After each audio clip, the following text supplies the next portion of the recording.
o milagre que mudou a vida de Carla.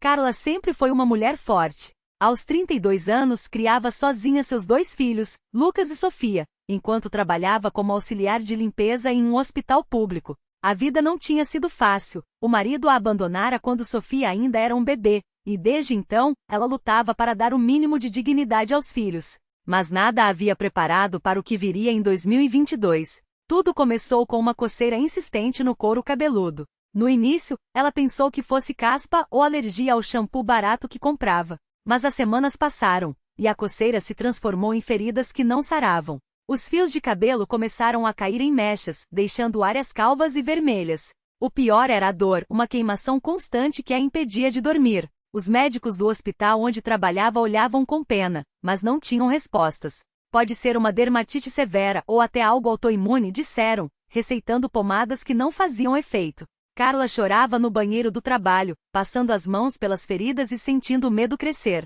E se fosse algo pior? E se ela não pudesse mais trabalhar? Quem cuidaria das crianças? Uma tarde, enquanto limpava o corredor da pediatria, ouviu 2 senhoras conversando. Uma delas, uma mulher de cabelos grisalhos presos em um coque baixo, vestida com um vestido simples e longo, falava com voz calma: "Minhas filhas, só Deus pode curar mesmo." Na congregação já vi irmãos serem libertos de coisas que nem médico explicava. A outra, mais jovem, concordou: "É verdade, irmã. Lembra da irmã Marta? Aquela dor nas costas que nem andava mais?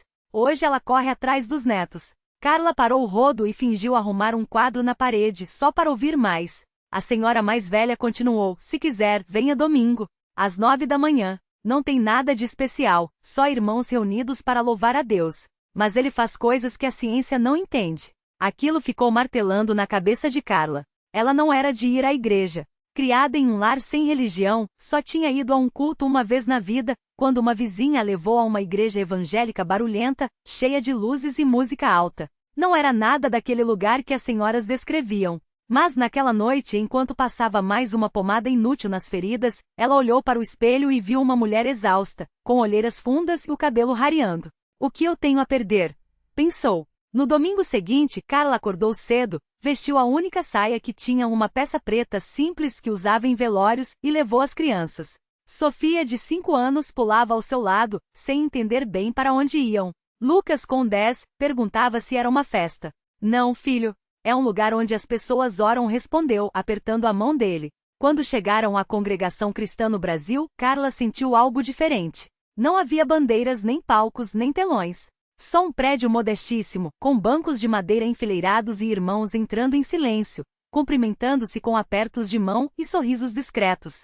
As mulheres usavam vestidos longos e cabelos presos, os homens, camisas sociais e calças sociais. Ninguém a olhou com estranheza por suas roupas simples ou por suas feridas, que ela tentava esconder com um lenço na cabeça. O culto começou pontualmente. Um ancião, um homem de rosto sereno e voz firme, abriu a reunião com uma oração. Não havia instrumentos, só vozes unidas cantando hinos que Carla nunca ouvirá, mas que a tocavam profundamente. "Jesus, meu Salvador, a ti me entrego agora." As palavras pareciam sair do coração daqueles irmãos. Ela sentiu os olhos ardendo. Quando chegou a hora dos testemunhos, uma irmã se levantou. Era uma moça jovem com um bebê no colo. "Irmãos, eu vim aqui há meses pedindo por um filho. Os médicos disseram que era impossível. Mas Deus ouviu. Hoje meu Samuel está conosco." O bebê sorriu, como se soubesse que estava sendo apresentado à família de Deus. Carla segurou as lágrimas. Depois veio a Santa Ceia. Os irmãos passavam o pão e o vinho com reverência, como se estivessem tocando algo sagrado. Carla não participou, ainda não era batizada, mas observou com respeito. Quando o ancião pediu por quem precisava de oração, ela sentiu o coração bater forte. "Será que eles orariam por mim?" Uma irmã sentada ao seu lado, uma senhora de mãos calejadas chamada Donas Maria, percebeu sua hesitação. "Filha, você veio aqui com algum pedido?" sussurrou. Carla balançou a cabeça, envergonhada. "É que, eu tenho um problema de saúde. Os médicos não sabem o que é." Dona Maria não fez perguntas. Só segurou sua mão e disse: "Vem. O senhor está aqui." Levada pela mão daquela estranha que tratava como filha, Carla se levantou. Tremia. O ancião a olhou com bondade. "Irmã, qual é o seu nome?" Carla respondeu, a voz falhando. "Carla, Deus conhece sua dor. Vamos orar por você."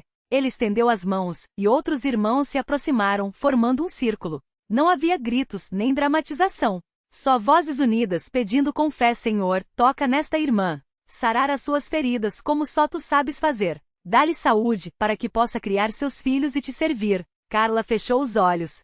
E pela primeira vez em meses sentiu paz. Os dias seguintes não trouxeram uma cura instantânea. As feridas ainda doíam, o cabelo ainda caía. Mas algo dentro dela havia mudado. Ela voltou à congregação no domingo seguinte. E no outro, começou a participar das reuniões de doutrina, onde aprendia sobre o batismo nas águas, a vida de santidade, a importância da oração. As irmãs a abraçavam, compartilhavam comida, ajudavam com roupas para as crianças. Ninguém a pressionava, só a amavam. Até que 3 semanas depois, durante um culto de quarta-feira, algo aconteceu. Carla estava sentada no fundo, ouvindo o ancião ler a Bíblia, quando sentiu uma coceira diferente nas feridas. Levou a mão à cabeça e não havia dor. Tirou o lenço devagar com medo do que veria. As crostas haviam secado. A pele, antes vermelha e inflamada, estava rosada, como se estivesse cicatrizando. E entre os fios raros, pequenos pelos novos brotavam. Ela não gritou, não chorou alto. Só sussurrou: Obrigada, Jesus. A irmã ao lado, percebendo sua expressão, olhou e viu. Glória a Deus, murmurou, e a notícia se espalhou em segundos. O ancião interrompeu a leitura. Irmãos, temos um testemunho aqui. A irmã Carla foi tocada pelo Senhor. Os irmãos se levantaram, cantando um hino de gratidão. Carla, de pé com as mãos trêmulas, deu seu primeiro testemunho. Eu vim aqui doente, sem esperança. Mas Deus me curou. Não foi médico, não foi remédio. Foi Ele. Naquela noite, ao chegar em casa, Lucas e Sofia abraçaram sua cintura, rindo. Mãe, seu cabelo está crescendo, disse Lucas. Carla os puxou para perto e chorou. Não de dor, mas de gratidão. 1 ano depois, Carla estava de pé na beira da piscina batismal, vestida de branco, pronta para ser batizada nas águas. Seu cabelo, agora saudável e crescido, estava preso em um coque simples. As crianças, já habituadas aos cultos, olhavam com orgulho. Quando o ancião a mergulhou na água, ela sentiu que não era só a doença que ficava para trás, mas toda uma vida de medo e solidão. Hoje Carla serve na congregação. Ajuda a limpar o templo, visita irmãos doentes e toda quarta-feira, leva uma sopa para Donas Maria, que foi seu primeiro anjo na terra.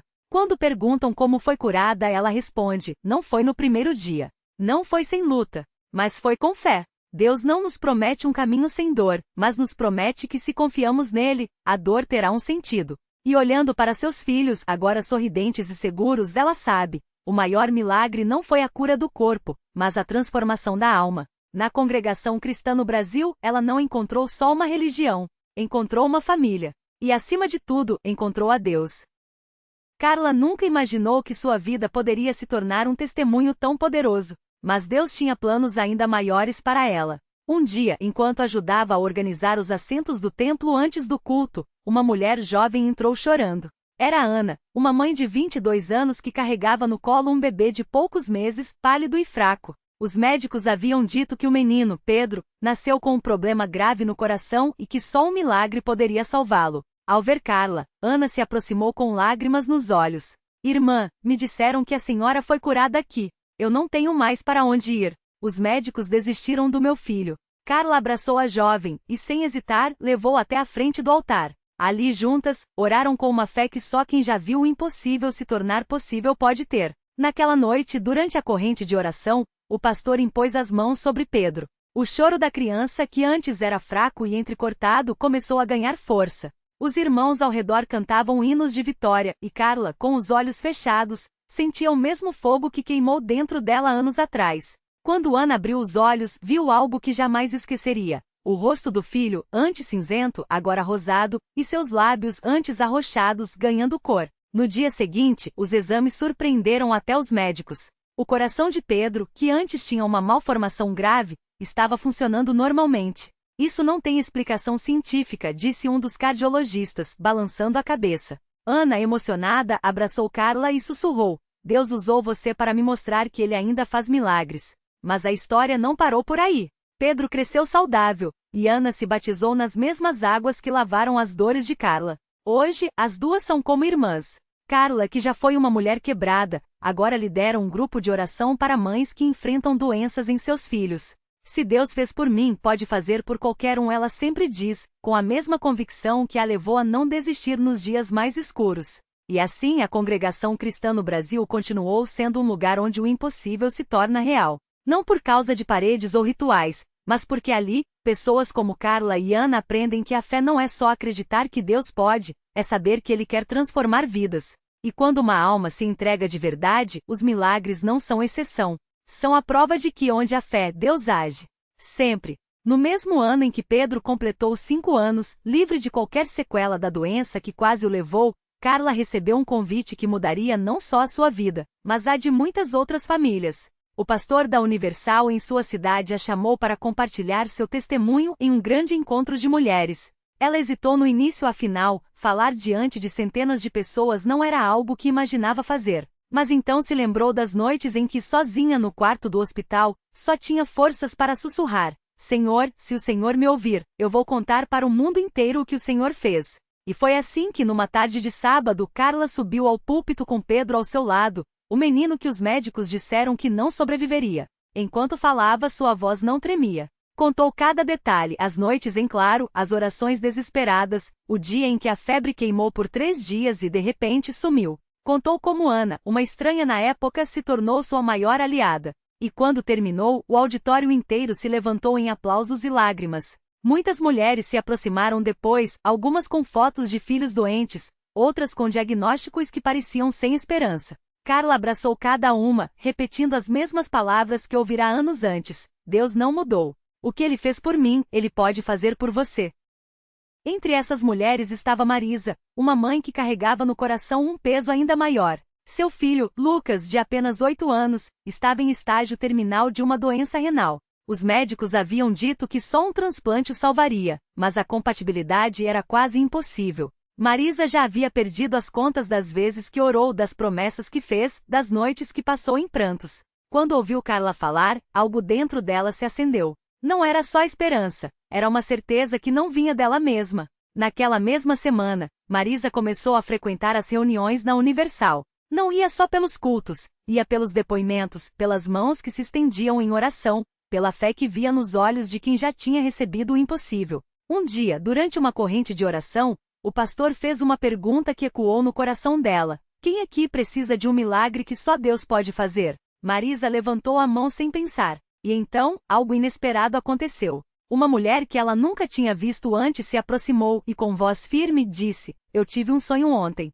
Sonhei com um menino chamado Lucas deitado em uma cama de hospital, e uma voz me disse: o rim dela será a cura dele. Marisa arregalou os olhos. Mas eu não tenho nenhum parente compatível, ela começou a dizer. A mulher, porém, não era parente. Era uma irmã da igreja que, por obediência, tinha feito exames de compatibilidade meses antes, sem saber por quê. Os resultados estavam guardados em uma gaveta, esperando o momento certo. 2 dias depois, os exames confirmaram, ela era 100% compatível com Lucas. Os médicos não conseguiram explicar. Marisa não questionou. Ela só chorou porque sabia que aquilo não era coincidência. Era Deus escrevendo mais um capítulo na história de milagres daquele lugar. Hoje Lucas tem 13 anos, corre, joga futebol e não precisa mais de medicamentos. Marisa e a irmã que doou o rim se tornaram tão próximas que é como se sempre tivessem se conhecido. E Carla? Ela continua na igreja, agora não só liderando o grupo de mães, mas também ajudando a organizar encontros para quem precisa de um transplante. Aqui a gente aprende que Deus não só ouve, como age, ela diz, olhando para Pedro e Lucas brincando juntos nos fundos do templo. E quando ele age não é só para um, é para gerar mais fé, mais esperança, mais vidas transformadas. Porque na Universal, os milagres não são apenas histórias do passado. São sementes que brotam todos os dias, provando que quando alguém se entrega de verdade, Deus não só pode, Ele quer fazer muito mais do que pedimos ou pensamos.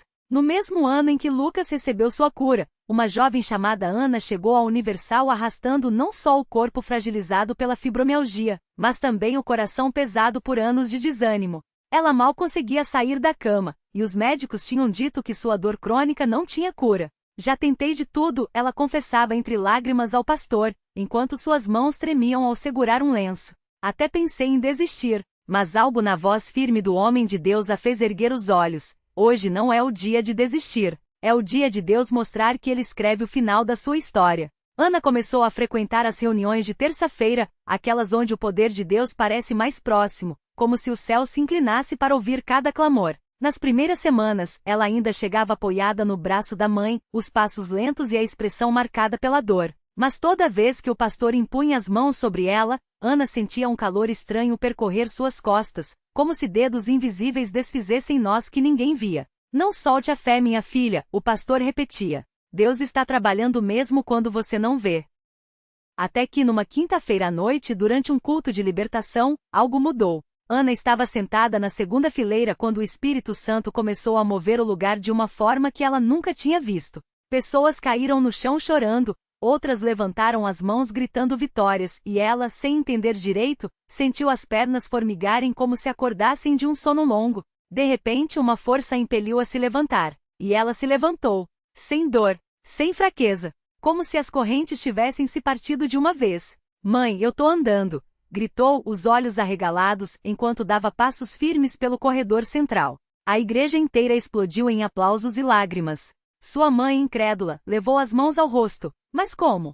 Ontem você não conseguia nem segurar um copo. Ana só conseguia rir, enquanto corria corria para o altar, onde caiu de joelhos. Não por fraqueza, mas por gratidão. Hoje, Ana não só está livre da fibromialgia como se tornou fisioterapeuta, especializada em ajudar pessoas com dores crônicas. Eu sei o que é ser abandonado pela medicina, ela diz aos pacientes, sempre com uma Bíblia na bolsa. Mas também sei o que é ser encontrado por Deus. Toda semana, ela volta à Universal não só para agradecer, mas para levar alguém que precisa do mesmo milagre. Se Deus fez por mim, pode fazer por qualquer um, repete, como um refrão que já virou marca da sua vida. E assim, a igreja continua sendo esse lugar onde o impossível vira testemunho. Onde o menino que quase morreu por falta de um rim agora chuta bola com o irmão. Onde uma jovem que não enxergava a saída hoje corre para abraçar a vida. E onde cada vitória individual se transforma em combustível para a fé de quem ainda está na luta. Porque na Universal, os milagres não são coincidências. São respostas. E toda resposta de Deus vem com um propósito. Mostrar que quando a gente menos espera, Ele está preparando algo tão grande que nem nossos sonhos cabem dentro. No meio daqueles que chegavam com o coração apertado pela dor, estava o seu João, um homem de mãos calejadas e olheiras fundas. Há 3 anos, ele vivia uma batalha silenciosa contra um câncer que os médicos disseram ser sem cura. As quimioterapias tinham deixado seu corpo fraco, a esperança mais fraca ainda, e a conta do hospital só crescia. Já não tenho mais para onde correr, confessou ele à pastora no dia em que entrou pela primeira vez na Universal, arrastando os pés como se carregasse o peso do mundo. Mas ali, entre os louvores e as orações, algo mudou. Não foi de uma hora para outra, não. Foi como uma semente plantada em terra seca que aos poucos começa a sentir a chuva. Seu João começou a frequentar as reuniões de terça-feira, aquelas dedicadas à cura. Levava consigo o laudo médico amassado no bolso, como se quisesse provar para Deus que não estava inventando sofrimento. E toda semana a pastora impunha as mãos sobre sua cabeça e declarava: "O Senhor já te curou. Agora é só uma questão de tempo para o seu corpo manifestar essa vitória." Os dias passaram, e o que os médicos chamavam de milagre inexplicável começou a acontecer. As dores diminuíram. Os exames que antes mostravam manchas escuras se espalhando começaram a apresentar áreas limpas, como se uma mão invisível estivesse apagando a doença de dentro para fora. No 4º mês, o oncologista, espantado, balançou a cabeça. "Não entendo. Isso não tem explicação científica." Seu João sorriu porque ele entendia. E naquela noite na igreja, ele subiu ao púlpito com o laudo nas mãos, não mais amassado, mas aberto como uma prova viva, e contou como Deus tinha transformado seu, sem cura, em totalmente curado. Hoje, seu João não só está livre da doença como voltou a trabalhar na sua pequena oficina mecânica. "Antes eu consertava carros. Agora eu conserto vidas", brinca ele, porque toda semana leva alguém que ouviu sua história e quer acreditar que também pode ter um final feliz. Sua filha, que o via definhar na cama do hospital, agora o ajuda a distribuir folhetos na porta da igreja. "Pai, o Senhor é a prova de que Deus não desiste da gente", ela diz, e ele responde com os olhos brilhando: "Não desiste mesmo, minha filha. Ele só espera a gente dar um passo na direção dele." E assim, a Universal segue sendo esse lugar onde as histórias se entrelaçam como fios de uma mesma tapeçaria. Onde a Dona Maria, que chegou arrastando uma depressão que a deixava acamada, hoje lidera um grupo de oração para mulheres que choram as mesmas batalhas que ela já venceu. onde o jovem Lucas, viciado em drogas e abandonado pela família, encontrou não só a libertação, mas um emprego na gráfica da igreja e um propósito: ajudar outros a saírem das ruas.